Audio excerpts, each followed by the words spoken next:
அனைவருக்கும் என் முத்தான முதற்கண் வணக்கத்தை தெரிவித்துக் கொள்கிறேன். என் பெயர் அவிதா, 9ஆம் வகுப்பு ஆ பிரிவு.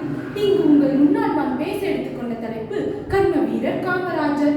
தாய் நாட்டின் பணியில் தன்னை முழுமையாக ஈடுபடுத்திக் கொண்ட தியாகத்தின் ஒளி விளக்கு காமராஜர். நாடே அவரது திருக்கோயில், மக்களே அவரது தெய்வங்கள், மக்கள் தொண்டே அவரது குறிக்கோள், காங்கிரஸே அவரது உயிர் மூச்சு, காந்தியடிகள் காட்டிய பாதையே அவர் வாழ்க்கை முறை. ராமநாதபுரம் மாவட்டத்தில் விருதுப்பட்டி என்ற ஒரு ஊர் உண்டு. தற்போது விருதுநகராக விளங்குகிறது. அங்குள்ள தேங்காய் வியாபாரி குமாரசாமி நாடாருக்கும் சிவகாமி அம்மையாருக்கும் 1903ஆம் ஆண்டு ஜூலை திங்கள் 15ஆம் தேதியில் காமராஜர் பிறந்தார்.